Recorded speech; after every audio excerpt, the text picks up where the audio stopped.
That's not really true. And I think it's going to be okay. Even though it is very early in the summer and we're not going to see a regular season NHL game for at least a couple of months, let's take a look at where the Toronto Maple Leafs are right now. What their lineup is today if they don't make any moves. There's still lots of business to do. They have cap space. They're never in this position. There aren't a lot of free agents left, but there are some. Just kind of waiting for the Leafs and Jack Roslovic to shut up and kiss. They got Matthias Michelli waiting on the whole Nick Robertson thing. Nick Robertson, what's he going to get? Is it traded? Something weird that we're not considering. Does Easton Cowan put up like 90 points? Or like 21, possibly 0 because he's in the minors. Let's figure it out. This is a public service announcement. I shot this video before the Leafs traded Ryan Reeves for Henry Thrun.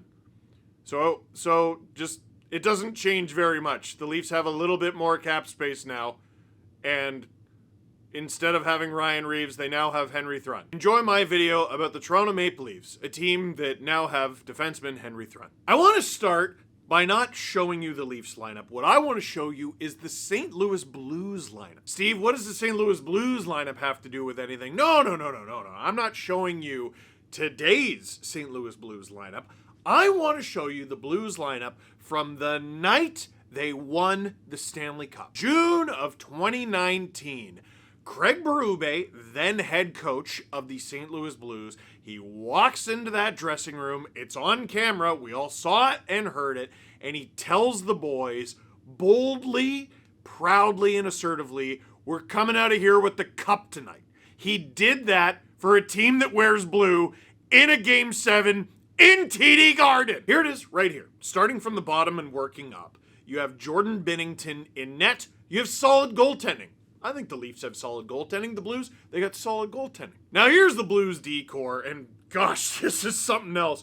Gunnarsson, Pietrangelo, holy cow. Bouwmeester, Parayko, holy cow.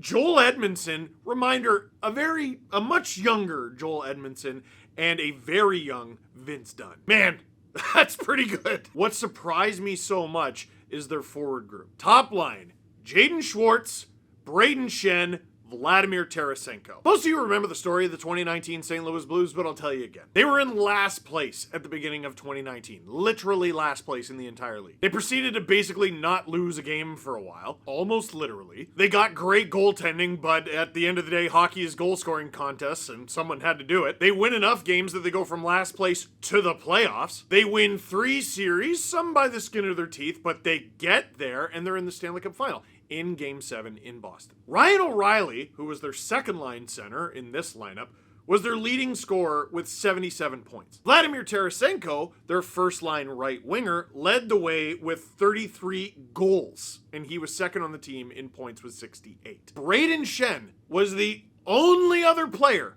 on that Blues team who had over 50 points. He had 54.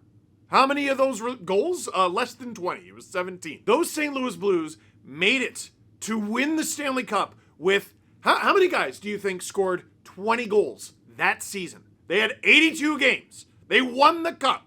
Even though they were last place after Christmas, we know that they went basically undefeated. How many 20 goal scorers do you think they had? If you guessed 3, then you nailed it. Tarasenko, O'Reilly, David Perron. That's it. I promise I have a point here. Just stick with me. Here's the rest of the Blues lineup. Okay, so again, Schwartz, Shen, Tarasenko. There's your top line. Sanford, O'Reilly, Perron.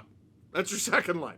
Maroon, Bozak, Blais is your third line.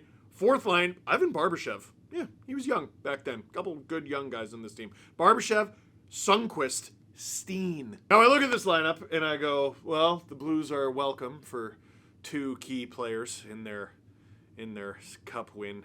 Oh wait, Bozak 3. Okay. Asterisk, I know, but whatever. Just shut up. But here's the other thing I noticed. The goaltending, good. The D-core, very, very good. Up front? That's it? Listen, sorry. I look at that roster. I don't think any of those guys are bad. Like, especially in 2019. I'm not saying any of them are bad. Dude, you had Sanford? Zach Sanford. In the top 6, Game 7 of the Cup final. He had 20 points in 60 games in the regular season. Sammy Blais, who played 32 games and had 4 points. 3 guys with over 50 points, 3 guys with over 20 goals. The reason I'm saying all this is, listen, the Leafs don't have Mitch Marner, and they lost him for Nicolas Waugh, and that's it. That stinks. That's not a good way to lose a 100-point player. And a lot of people are just throwing their hands up and going, well, they're screwed. I just don't think that's the case. Listen, I don't think prime Alex Pietrangelo's walking through the door at Scotiabank Arena anytime soon. And it probably helped that Schwartz ended up getting more goals in the playoffs than he did in the entire regular season in like a third of the games. What I am trying to say is, even though the Leafs are losing this player, it might not be the end of the world. Listen, you can clip this. It might be. It definitely might be. But we spent so much of the past calendar year talking about Craig Berube hockey. Craig Berube was able to win a cup with that team, with that forward group. You don't need to create the best video game roster. You don't even need to create the best version or an even better version of last year's roster. I mean, what does better even mean? You gotta get the right pieces. So that's what I'm going to be looking for here. I'm going to be looking for what they have, what they don't have, what fits, and what doesn't. Right at the gate, I'm going to save us some time. The goaltending, the defense, I don't think they're going to touch them, and that's how I'm going to assume they go into the regular season. Stolarz is there, Woll is there. Stolarz is probably the starter out of camp, assuming both guys are healthy. D-core, unless they make a trade, I think is going to stay the exact same. It's going to be McCabe, Tanev. It's going to be Riley with Carlo, which they're going to get a full season of, which I think is going to be awesome. And it's going to be Benoit and OEL. Probably Philip Myers is the extra. It might be someone else. It might be someone else's. I don't know. Here's what Puckpedia has as the Leafs forward group if you just go to the depth chart. Nyes, Matthews, Nylander. Oh, that's an awesome line. Okay, well, what else do they got? Well, this is why I'm going to rejig everything. Domi, Tavares, Michelli. I don't think that line works. You got two playmakers in Domi and Michelli. Yeah, you got Tavares, who can score, obviously, but you don't need two playmakers and one goal scorer on that line. McMahon, Waugh, Yarncroke. Bleh, I don't like it at all. Kampf, still on the team and in the lineup on starting opening night. Kampf, Lawton, Lorentz. I don't like that. That's not how I would put it together. I'm going to work through it in real time. Let's try this. Nyes, Matthews, Domi. Domi on Matthews' right, we've seen work. Nyes on Matthews' left, we know works. Domi's an unbelievable playmaker and puts up wild assists at even strength, even though he usually doesn't score an actual goal until Christmas. It could work, I'm just saying. Second line, Michelli, I have on the left. He's listed as a right/left. Let's try it. Michelli on the left, Tavares obviously in the middle, Nylander on the right. Tavares and Nylander together, we know works. You add a playmaker to a line that has two very accomplished goal scorers who can also dish it. That's a good line. That's a good top six line. Bottom six I kind of fidgeted with. Bobby McMahon, Nicolas Waugh, Calle Yarncroke, Kampf, Lawton, Lorentz, and Pizzetta as the extra. Let's see if we can change that. Nyes, Matthews, Domi, Michelli, Tavares, Nylander. I don't change anything. Bottom six only. Kampf as your third line left winger. Waugh, McMahon. Throw him on the right, even though he's listed as a left. Okay, Yarncroke over to the left. Lawton, Lorentz. Could work. We saw it work in the playoffs. But wait a second. Something's missing here. Something's wrong. Who is... Oh, Nick Robertson. Nick Robertson is not on this lineup because he's going to salary arbitration and he's not under contract, technically. So let's sign him to a contract. Let's pull a number out of thin air that is somewhat reasonable. 1 year, $1.5 million. That's a lot for a guy who wasn't in the lineup every game last season. He did have double-digit goals, which is more than a lot of guys in that lineup can say. But oh, wait a second. It gives the Leafs a little under $3.5 million in cap space when you do that, but they're over the roster count. Why do they have too many players on their roster? Oh, Ryan Reeves. Well, we're sending him down to the minors and burying that contract, assuming nothing else happens. That gives the Leafs a perfectly full roster of 23 players, a projected cap hit of just under $90.1 million, which gives them cap space of a little over $4.6 million. Again, they got lots. So I know people are like, they should trade Yarncroke, they should trade Kampf. Well, because they have this cap space, they don't actually have to. Might it be a good idea? Oh yeah, it definitely might be a good idea. But in a lot of previous summers leading into the regular season, it's been, okay, the Leafs literally need to get this one thing done or they cannot ice a legal lineup on opening night. But how many times has it been like right before the season is about to begin and we've had to wait for like Ilya Mikheyev or Zach Aston Reese or Max Pacioretty to sign a contract with some super weird cap hit just to squeeze every dollar out of the cap, just to have them fit. As of right now, they don't have to do that. So okay, we've put Robertson in the lineup. What does that look like? Let's try this. Nice. Matthews, Domi, Michelli, Tavares, Nylander. I pretty much like that top six. It could be better for sure, but that's the best we can do with what we got right now. McMahon, Waugh, Robertson. That's pretty much sort of what you had for a lot of games last year, but you're replacing Domi with Waugh. You're getting a lot better defense. You're getting better size there.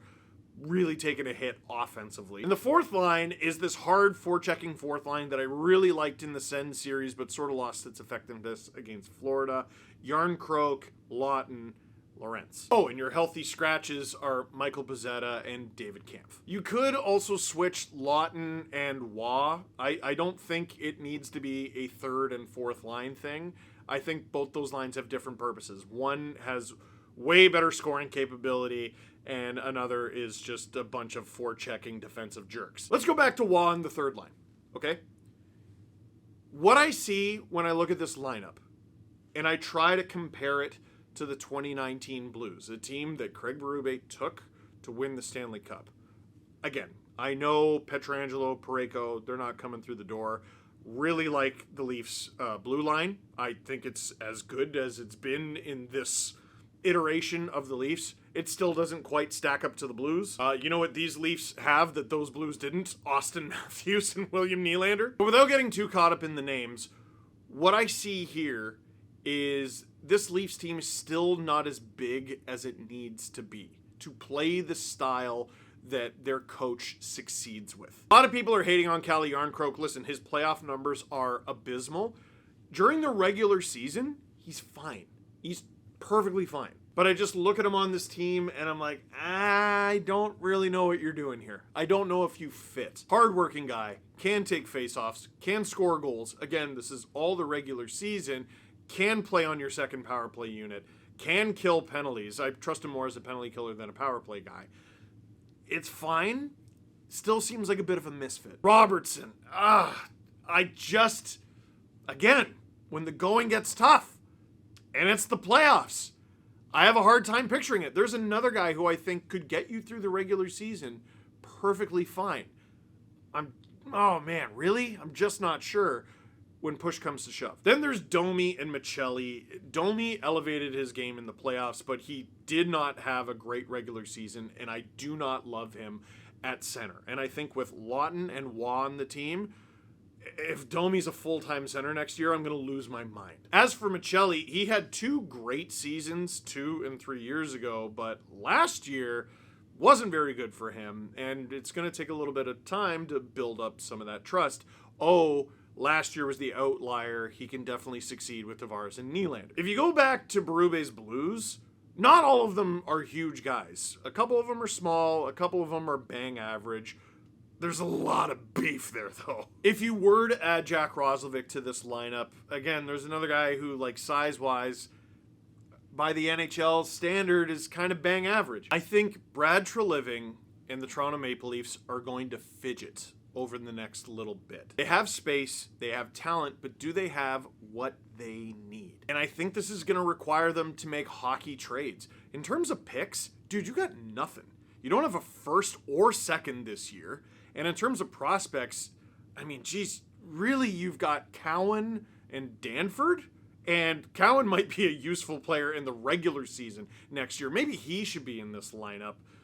You're not trading him. You can't unless you're getting something unbelievable. I do wonder about Domi, because even though he elevated his game in the playoffs, and he's a tough nut, and he's got great playmaking ability, he doesn't mind his P's and Q's enough defensively.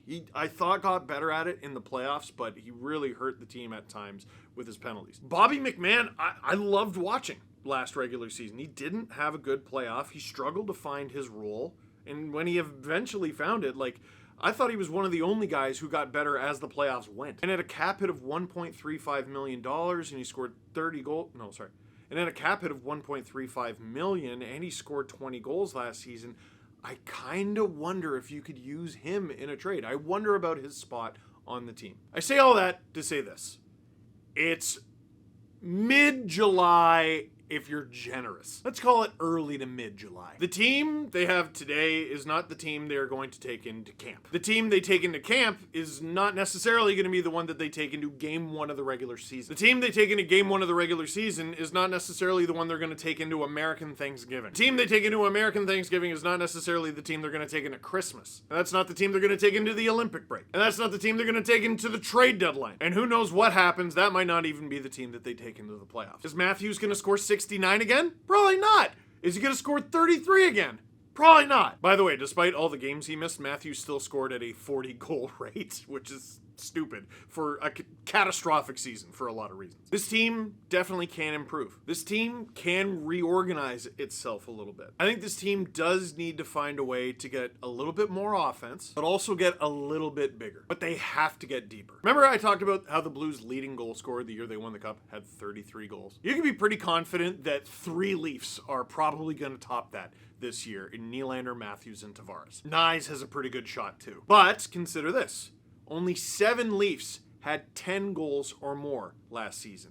The 2019 Blues had 13. The tale of the Leafs for years and years, if you shut down one or both lines in their top 6, they're dead. Case in point, the 2019 Blues had 20 different players score a goal for them in that cup run. Like during the playoffs alone, I mean. Here's what I'm going to leave you with, because everyone's telling you, oh yeah, they're not done, they're not done. And you know that they're not done. It's July. You don't have to compare the Leafs to the Leafs. For years, they tried to do the same thing over and over and over again, and it didn't work. Last year, they started to change things a bit. And now with a profoundly different looking roster and cap situation, they have a chance to change it even more. So, what do you think? What do you think of the roster they have now? What do you think they're going to do? What do you think they need to do? And how do you think they're going to look come training camp? But for now, that is it for this one. Thank you very much for watching. Click like if you like this video. Click subscribe if you really liked it. Tell all your friends.